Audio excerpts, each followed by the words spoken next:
आज 10 नवंबर 2024 को सागर स्तरीय पल्स निवेशकों की बैठक की गई। बैठक में दिनांक 17 अक्टूबर 2024 को वित्त मंत्रालय नई दिल्ली पर किए गए प्रोटेस्ट के संबंध में चर्चा की गई और उस प्रोटेस्ट में निवेशकों के जो दस्तावेज जमा किए हैं उनके संबंध में भी जानकारियां साझा की गई। आज हम इस वीडियो के माध्यम से समूचे पल्स निवेशकों को यह संदेश देना चाहते हैं कि कुछ लोग सोशल साइट पर व्हाट्सएप ग्रुप में ऐसे मैसेजेस डाल रहे हैं कि कुछ संगठन आएंगे और आपसे कहेंगे कि हमने ये किया वो किया, सरकार पर दबाव बनाया, इसलिए सेबी का आगामी पोर्टल चालू हुआ। ऐसे कुछ आसार बन रहे हैं कि सेबी अब नया पोर्टल चालू करने जा रहा है, तो कुछ संगठनों में झटपटाहट देखने आ रही है, लेकिन प्रत्यक्ष को प्रमाण की आवश्यकता नहीं होती है। इसलिए 17 अक्टूबर 2024 को इंसाफ दी आवाज़ संगठन के बैनर तले वित्त मंत्रालय नई दिल्ली में किया गया प्रोटेस्ट इस बात का सजीव उदाहरण है कि वित्त मंत्रालय के बाहर कभी भी पल्स निवेशकों का किसी भी संगठन के माध्यम से प्रोटेस्ट नहीं हुआ है। वित्त मंत्रालय के बाहर लगभग 4 घंटा 1,500 से 2,000 लोगों का जमाव होना सरकार पर ऑटोमेटिक दबाव का कारण था और उस दबाव के कारण ही उस दिन चूंकि वाल्मीकि जयंती थी इसलिए सरकारी अवकाश था। बावजूद इसके माननीय वित्त मंत्री की चीफ सेक्रेटरी सुरभि जैन जी के साथ संगठन के प्रतिनिधि मंडल की 1 घंटे बात हुई, जिसमें बिंदुवार चर्चा की गई थी। 17 अक्टूबर को वित्त मंत्रालय की उस चर्चा के बाद बाहर निकलकर भी इन विषयों को रखा गया था और ये विषय हम लगातार 2018 से 19 से और 20 से सेबी के समक्ष रखते आ रहे हैं, जिनमें 2019 का जो पोर्टल था उसके संबंध में भी कई जो विसंगतियां थीं वो सेबी के समक्ष रखी गईं, जिसका जीवंत उदाहरण 2 दिसंबर 2020 को सेबी कार्यालय पर दिया गया ये आवेदन था।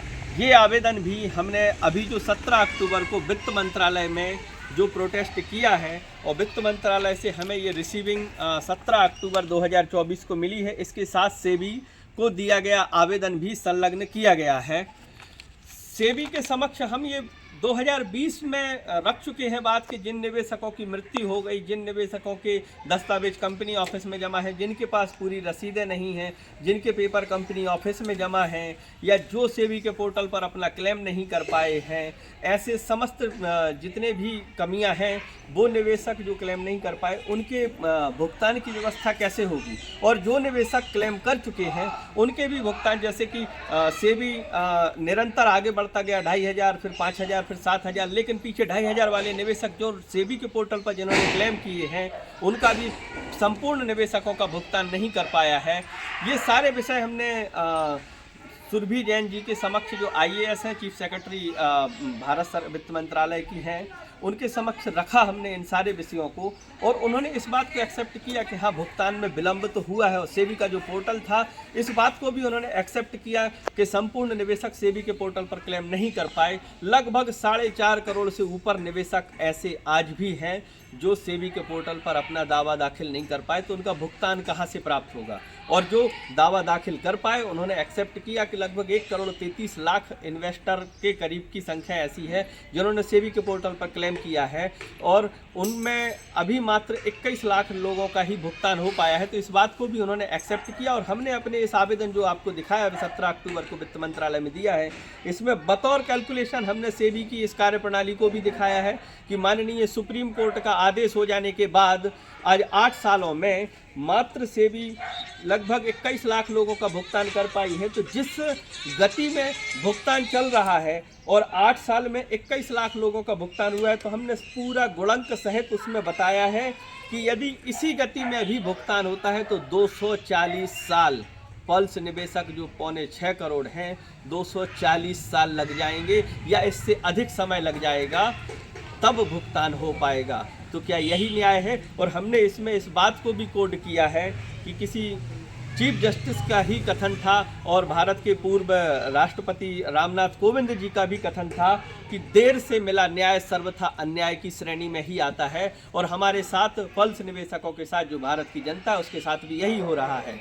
तो ये सारे विषय संगठन इंसाफ दी आवाज़ के माध्यम से हम पिछले कई वर्षों से रखते आ रहे हैं, सेबी के समक्ष भी रखे हैं। और इस बात को जब 17 अक्टूबर को सुरभि जैन जी IAS के साथ बैठक हुई भारत के वित्त मंत्रालय के अंदर, तो उन्होंने भी इन बातों को एक्सेप्ट किया और उन्होंने इस बात का पूरा भरोसा जताया था कि वो इस बात को माननीय वित्त मंत्री से, माननीय प्रधानमंत्री जी से, सेबी से, लोधा कमेटी से और भारत सरकार के वित्त मंत्रालय की तरफ से सुप्रीम कोर्ट में चल रहे इस प्रकरण में भी इस विषय को रखकर और त्वरित इस निराकरण की बात करेंगी। हमने उनके समक्ष त्वरित निराकरण कैसे हो इस बात की भी भूमिका रखी कि PACL की संपत्तियां ऑल ओवर इंडिया में हो और सेबी मुख्यालय मुंबई में बैठकर PACL की प्रॉपर्टीज़ को नीलाम नहीं कर सकता है। नीलाम करना तो दूर है, उन प्रॉपर्टीज़ को सुरक्षित और संरक्षित नहीं कर पा रहा है। उन प्रॉपर्टीज़ में कई एग्रीकल्चरल लैंड ऐसी हैं जिनकी उपज से आने वाला राशि भी सेबी के पास नहीं पहुंच पा रही, जो भुगतान में सहायक हो सकता है। इन बातों को भी उन्होंने एक्सेप्ट किया और कहा कि हम इन सभी पॉइंट्स पर काम करेंगे। और हमने उनसे मांग करी कि आप राज्य सरकारों को अथोराइज कीजिए। राज्य सरकारें अपने जिला कलेक्टर्स के माध्यम से संपत्तियों की नीलामी करेंगी तो नीलामी जल्दी होगी, नीलामी जल्दी होगी तो राशि आएगी, राशि आने से निवेशकों का भुगतान जल्दी होगा। नहीं तो जिस गति में सेबी काम कर रहा है, और उसका आधार भी हमने उनको बताया कि सेबी यदि इन 3 संस्थाओं को, जिसमें सेबी ने UTI, HDFC और SBI को अथोराइज किया था निविदाएं बुलाने के लिए और नीलामी करने के लिए, तो हमने कहा जब सेबी इनको कर सकती है तो कोई भी कानूनी बाध्यता राज्य सरकार को ऐसी अथॉरिटी देने में नहीं आ सकती है। तो उन्होंने इस बात को भी एक्सेप्ट किया था कि आपका यह भी कहना सही है कि इसमें कोई कानूनी अड़चन नहीं है। प्रॉपर्टी, माननीय सुप्रीम कोर्ट का आदेश कहता है कि प्रॉपर्टी को नीलाम करो, निवेशकों को भुगतान कराओ, और आपका ये सुझाव अति अच्छा है और इसके माध्यम से जल्द नीलामी सुनिश्चित हो सकती है। अब हम बात करते हैं कि कुछ संगठन अपने आप को, जिसमें वो डाल रहे हैं जल लोक प्रतिष्ठान का नाम और पल्स वर्कर ग्राहक ट्रस्ट करके जो एक बनी हुई है उसका नाम डाल रहे हैं। हम मानते हैं कि आप माननीय सुप्रीम कोर्ट में प्रकरण को लड़ रहे हैं, लेकिन आपका यह कह देना कि जिन लोगों ने वित्त मंत्रालय पर प्रोटेस्ट किया, संगठनों ने जाकर प्रोटेस्ट किया, वो कुछ नहीं कर रहे, सिर्फ आप ही। अगर आप ही सब कुछ कर रहे थे तो इतने सालों से सुप्रीम कोर्ट के अंदर से हमें क्यों न्याय नहीं मिल पाया? आपने सुप्रीम कोर्ट के अंदर ऐसा क्या किया? हमने कभी आपसे ये प्रश्न नहीं किया, लेकिन आज हमें मजबूरन, जब आप हम पर आरोप करोगे तो हमें आप पर से प्रश्न पूछना पड़ेगा। आपने क्यों नहीं आज तक हमारा पैसा दिला दिया? आप हमारा पैसा दिला दो, हम आपके पीछे खड़े हैं, और जल्द से जल्द दिलाओ। यदि आप माननीय सुप्रीम कोर्ट में बात रखते हो तो क्यों हमें न्याय मिलने में आज भी देर हो रही है? क्यों PACL की प्रॉपर्टी दलालों के द्वारा, कंपनी के डायरेक्टर्स के द्वारा गलत तरीके से विक्रय कर दी जा रही है? अटैच्ड प्रॉपर्टीज़ को नीलाम कर दिया जा रहा है। हमने ये भी बात कही है कि नीलामी हो रही है और नीलामी ना होकर अवैध तरीके से बिक्री हो रही है। तो क्यों इन चीज़ों को नहीं रोक पा रहे हैं आप? क्यों निवेशकों का भुगतान नहीं करा पा रहे हैं? क्यों जो लोग 2500 के ऐसे थे जिन्होंने सेबी के पोर्टल पर क्लेम किया था और उनका भुगतान नहीं हो पाया, तो उनके बारे में सुप्रीम कोर्ट के अंदर बात रख के उनका भुगतान सुनिश्चित क्यों नहीं करा पाए? बड़े अमाउंट तो छोड़ दो, 2500 तक का भी आप सबका सुनिश्चित नहीं करा पाए, और आप बात करते हैं कि हम सुप्रीम कोर्ट में निवेशकों के हित की लड़ाई लड़ रहे हैं। क्या लड़ाई लड़ रहे हैं ये हमें नहीं है पता, और हम आपसे प्रश्न इसलिए कर रहे हैं क्योंकि आपने, जब हम लोगों ने वहाँ पर कड़ी धूप में वहाँ दिन भर बैठकर मेहनत करी, प्रोटेस्ट किया, सरकार को इस बात को मनाया, तो वो हमारा आवेदन लिया, सारी बातों को डिस्कशन किया, उसके बाद आप हम पे आरोप लगाते हो कि संगठन आएंगे और कहेंगे कि हमने सरकार पर दबाव बनाया। बिल्कुल जी हाँ, दबाव बनाया है, और वो इन लोगों की मेहनत के कारण है जो लोग हमारे साथ खड़े रहते हैं। आप बताइए, क्या सुप्रीम कोर्ट के बाहर, वित्त मंत्रालय के बाहर आपने प्रोटेस्ट किया तो क्या वो खराब किया? अच्छा किया। आप बताइए, आप वित्त मंत्रालय के बाहर गए तो वहां पर आपने क्या महसूस किया? सरकार हमारे दबाव में आई कि नहीं आई? सरकार हमारे दबाव में ही आई है।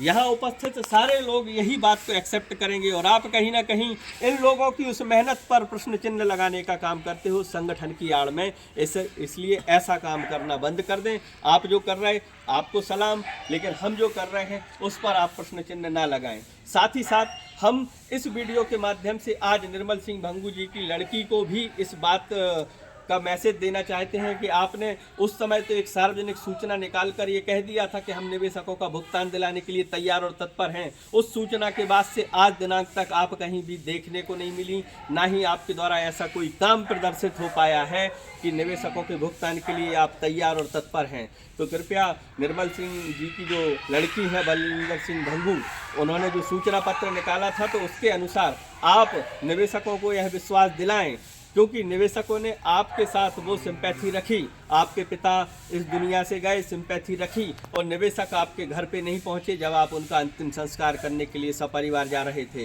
निवेशक उस दिन पहुंच सकते थे, लेकिन आपके साथ सिंपैथी रखते हुए कोई भी निवेशक आपके उस कार्यक्रम में व्यवधान पैदा नहीं किया है। अब आपकी ये जिम्मेदारी उस सार्वजनिक सूचना के माध्यम से बनती है कि आप निवेशकों का भुगतान दिलाने के लिए क्या काम कर रहे हैं, वो हमें दिखना चाहिए।